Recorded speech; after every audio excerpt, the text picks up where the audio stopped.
Cordial saludo, estamos en la presentación del Congreso de Educa 2021. Mi nombre es Juan Manuel Delgado Díaz, soy docente de la Universidad de Santander, campus virtual.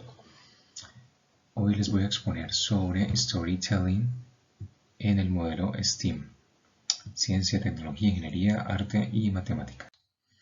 Planteamiento del problema. La institución educativa Cárdenas Centro es una institución oficial que desde el 2014 presenta unos resultados muy interesantes en la prueba ICFES. Tenemos, por ejemplo, el año más destacado, que fue el año 2015, ocupando la primera posición a nivel municipal y a nivel departamental. Y a nivel de los colegios oficiales del país, el puesto número 17. Como se puede apreciar, pues hay una muy buena receptibilidad, unos muy buenos desempeños de los estudiantes, que en este caso denominaremos aprendientes de la institución educativa oficial. Tiene un enfoque humanista, el proyecto educativo institucional está relacionado con esta dinámica humanista. ¿Y cuál es el problema entonces? El problema es que nos enfrentamos a una pandemia, nos enfrentamos a un confinamiento que nos llevó a suspender todos los proyectos que llevaba a cabo la institución. Los proyectos transversales, los proyectos de educación sexual, de música, de ciencias, de olimpiadas, de participación en ferias, todo ese tipo de eventos y dinámicas académicas se suspendieron. En medio de ese ejercicio de no poder acceder a laboratorios, de no poder acceder a recursos tecnológicos tradicionales de las aulas especializadas, de no poder encontrarse con nosotros en el espacio de la clase, en el espacio del colegio, como preferimos llamarlo, ¿cierto? El colegio como que el cuerpo colegiado donde hay varios N cuerpos en encuentro, pues nos supone grandes retos y nos supone por supuesto un problema. ¿Qué vamos a hacer entonces para seguir fortaleciendo esos desempeños en el ICFES? Que son importantes, no solo son todo, lo más importante por supuesto es que los aprendientes estén contentos, felices y realizados con su calidad de vida, con su buen vivir en el colegio, ¿cierto? La institución educativa, como es lo que nos determina el Ministerio de Educación Nacional. El objetivo general entonces es fortalecer esos desempeños de forma transversal en las asignaturas, que permita por supuesto a los aprendientes, como centrados por supuesto como aquellos estudiantes, pero en esta categoría nos enfocamos al aprendizaje, por eso les denominamos aprendientes. Ese es el protagonismo, el aprendizaje, el pensar. En este enfoque interdisciplinario nos permite aprovechamos la pandemia para remover un poco ese enfoque rígido de las disciplinas, barrer con esas tradiciones rígidas, haciendo mayor énfasis en la interrelación de las disciplinas, no solamente en un proceso inter, sino también transdisciplinario. Enmarcado en una forma muy cercana a los territorios de los aprendientes del 2020 y 2021, que es contar historias, ¿cierto? El storytelling, digamos que lo vemos mucho en las charlas TED, lo vemos mucho en las redes sociales y aprovechamos esta dinámica para exponer una forma en que nos pudiéramos acercar un poco más a los aprendientes en su confinamiento, en su casa. La educación, por supuesto, marcada en los lineamientos, las directrices del Ministerio de Educación Nacional como estrategia de trabajo académico en casa, acompañado, guiado o trabajando, por supuesto, a través de TICs. Este proceso está comprendido dentro de lo que denominamos lógicas no clásicas, ¿cierto? Trabajo diferenciado desde las ciencias de la complejidad, reconociendo la educación no tanto como un sistema rígido, estructurado y lineal, sino al contrario, como un sistema no lineal donde todos los nodos son importantes y articulan de una forma, no necesariamente como lo haría un proceso de producción, donde involucramos un input, se genera un proceso y se genera un output siempre igual. En el caso de sistemas vivos, sistemas biológicos y orgánicos, existe totalmente, y además en esta época, la aplicación del principio de incertidumbre de Heisenberg. Entonces apoyamos este proceso con las ciencias de la complejidad desde las lógicas no clásicas. El marco de referencia, por supuesto, no se puede desconocer el trabajo del Ministerio de Educación Nacional, enfocándonos en el trabajo de este enfoque STEAM, de este enfoque transversal de disciplinas como son la ciencia, la tecnología, la ingeniería y la matemática, y el trabajo, por supuesto, que nació en 2011, se ha popularizado mucho en Estados Unidos. De hecho, hay varias universidades que tienen el tema de educación STEAM, de posgrados STEAM, de maestrías, doctorados en este paradigma STEAM. Los coreanos involucraron el arte y, por supuesto, ¿qué haríamos en un currículo de educación secundaria y media sin la contribución del arte? ¿Cierto? Entonces, ese espacio que nos permite transformar y crear. Y la modalidad que tenemos entonces es el storytelling. En ese escenario vamos a crear unas dinámicas que empiezan desde la coordinación académica con un trabajo cuantitativo y cualitativo, con una investigación participativa, tomando como referencia pues la obra de Franz Borda y la obra de Carlos Eduardo Maldonado, referente a un laboratorio como tal, desde la lógica no clásica como la lógica erotética. Es una lógica de preguntas que nos invita, por supuesto, a generar espacios participativos. Se toma como modelo también unas dinámicas de construcción de cuentos colectivos que no involucran solamente comprensión lectora y lectura crítica, sino que también involucran sociales, que involucran biología, que involucran matemáticas, que involucran sistemas, que involucran artística. De estas dinámicas se han realizado de manera cuantitativa los pretest, ¿cierto?, con los resultados históricos del ICFES y del Índice Científico de la Educativa, y como post-test los resultados recientes del ICFES y los 3 simulacros de vigencia reciente, porque aún no tenemos los resultados del ICFES. Recién finalizando el mes de noviembre se presentan, se hacen públicos. Entonces, en esta dinámica se cambió un poco el paradigma. La clase no se copió y se pegó de la presencialidad a la virtualidad. Si bien se utilizaron dinámicas como Google Classroom, se utilizaron algunos ejercicios en este ejercicio de esta mediación, de este ambiente virtual de aprendizaje, o de este servicio virtual de educativo más bien, como lo denomina Google, donde podemos trabajar guías de aprendizaje con sus objetivos, enmarcados por supuesto en lo que son las matrices de referencia, con sus componentes, sus desempeños, sus afirmaciones, su aprendizaje, sus competencias, enmarcado en la ruta legal, los DBA por supuesto, y los estándares básicos de competencia para el caso de algunas asignaturas que aún no tienen DBA. Todo creando unas guías de aprendizaje con unos instrumentos muy claros y evaluativos, pero la diferencia es que los instrumentos eran cíclicos. Los instrumentos no eran simplemente un post-mortem educativo que simplemente te evalúa y ahí quedó la nota.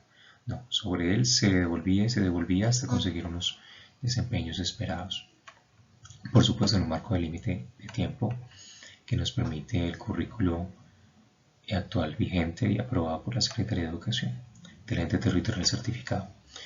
Los instrumentos, por supuesto, son variados, son abiertos. La Ley General de Educación permite que los docentes construyan sus propios instrumentos en su libertad de cátedra, instrumentos guiados desde una lógica de la pregunta.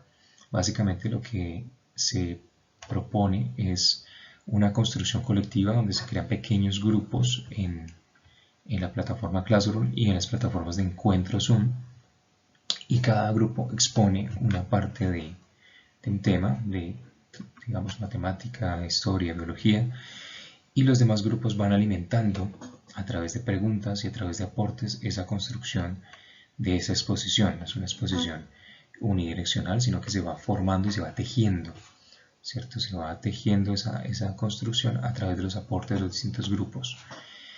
El pedagogo, en este caso, el adulto, el otro que está allí, en el concepto de alteridad o más bien de alteridad, simplemente es un guía, es un acompañante que simplemente va marcando los puntos en ese encuentro realizado vía Zoom, y el sujeto activo son los estudiantes o aprendientes, como preferimos esta categoría, en esta dinámica de construcción.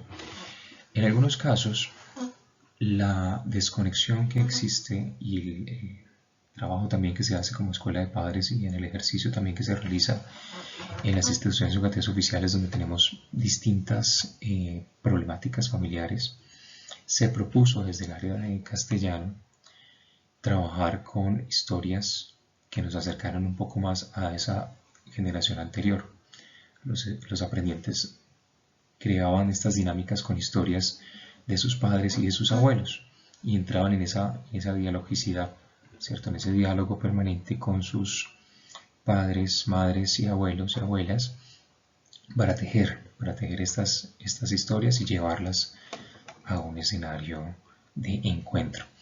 En muchas ocasiones propusimos que los encuentros por Zoom, que tienen una duración de 40 minutos, no son los 60 minutos tradicionales, fueran encuentros como tal, no solamente una persona hablando, sino que todos tuvieran la posibilidad de apelar o de participar, por supuesto. Inclusive tuvimos la oportunidad de generar algunos encuentros que fueran totalmente lúdicos, totalmente abiertos, como si se tratase de un descanso, una pausa pedagógica, y que los estudiantes o los aprendientes, digamos, en este proceso compartieran en esta dinámica, ¿cierto? Pudieran compartir, por ejemplo, cuando llegaron de vacaciones, cómo les fue con su proceso de pandemia, de confinamiento, en estas vacaciones que tuvieron, por supuesto, muchas restricciones. Las evaluaciones, los juicios evaluativos se construían, por supuesto, a través de rúbricas, pero esas rúbricas eran cíclicas y se familiarizan mucho con el sistema de autoevaluación y coevaluación. En este ejercicio, digamos que se cambia el estigma de la nota rígida y se empieza primero con la autoevaluación, en una construcción también colectiva de evaluación. Los estudiantes dan su juicio de acuerdo a su trabajo expuesto en el encuentro. Los colegas de los otros grupos también dan su apreciación y el docente termina, digamos, expresando si está de acuerdo o no está de acuerdo con esa construcción, primero desde la reflexión y luego desde la socialización o la construcción colectiva. Esto es un ejemplo de los horarios. Los horarios realmente podemos apreciar que no son las 6 horas, de hecho si bien hay nombres de asignaturas, es un espacio que se ha creado en menos horas. Tenemos aquí alrededor de 5 horas, en algunos días son 4 horas, en primaria son 4, 3, en primero y en transición se manejaban por las edades de los niños pues unas intensidades horarias todavía menor. Como les digo, la intencionalidad de este tipo de dinámicas no es copiar y pegar las asignaturas, sino crear espacios de reflexión, espacios de encuentro. ¿Cuáles son las pausas o las categorías más importantes en este momento? El pedagogo, el aprendiente, el colegio, donde está ese encuentro de N-cuerpos, con N-historias, con N-dinámicas dentro de cada uno de estos digamos, elementos o nodos que se involucran en el sistema educativo. Primer cambio, el concepto de clase, no como un concepto donde hay un otro, un alter, un maestro tradicional o profesor tradicional, sino un moderador, un pedagogo, un guía, donde todos tienen la posibilidad de participar y generar también la construcción de las reglas del juego, de las reglas del encuentro, la construcción colectiva, tejiendo historias con abuelos, con padres, con abuelas, con tíos también, con familiares próximos a través de la construcción de contexto, ¿cierto? Los instrumentos de evaluación a través de contar esas historias que religan sociales, que religan generaciones, que religan biología, que religan construcción también, por supuesto, desde una escritura y una lógica, por supuesto, cíclica en este ejercicio. Horarios flexibles, desde la coordinación académica facilitamos estas dinámicas que favorecieran los proyectos transversales. Y bueno, este es el resultado. Comparamos el histórico con el resultado del 2020, donde nos ubicamos desde el 2015, no teníamos un resultado que nos permitiera ser el primero del departamento. Nuevamente tomamos ese lugar y pasamos de un promedio de 304.5 a 306. Tuvimos una matrícula en la mañana y en la tarde, que también tenemos jornada nocturna. En la jornada de la mañana y de la tarde tuvimos 1.696, una deserción ínfima de menos del 2% y un porcentaje de pérdida menor al 8%. Del sistema institucional de evaluación de estudiantes Cardenalicious tenemos una regla definida del 12%. ¿Cómo vamos en el 2011? En el 2021, perdón. En el 2021 estamos en estas dinámicas. Tenemos 3 simulacros, una tendencia que nos permite identificar una mejora en inglés y en lectura crítica y un trabajo por realizar en ciencias naturales. Comparados, por supuesto, con los colegios más próximos o las instituciones educativas oficiales más próximas, nos damos cuenta de que tenemos en este trabajo de 2020 un éxito total y en el trabajo de 2021 unos resultados sobresalientes por encima de la competencia, digamos haciendo una especie de benchmarking administrativo, por encima de matemáticas, sociales e inglés, lo cual nos invita a pensar de que las dinámicas de resultados del ICFES van a ser muy positivas en próximos días. Este es un evento, por supuesto, que de acuerdo a las dinámicas que tenemos es una proyección muy interesante. Los invito, por supuesto, a conocer un poco más de estas dinámicas de las lógicas de la pregunta y lógicas desde las ciencias de la complejidad, un pensamiento en sistemas, un pensamiento diferente, una transversalidad, más bien una indisciplina de las ciencias, donde por supuesto está abierto el escenario para tejer. Es una invitación para todos a tejer conocimiento, a hacer ciencia y a contribuir en el buen vivir de nuestros aprendientes y de nuestros pedagogos. Muchísimas gracias.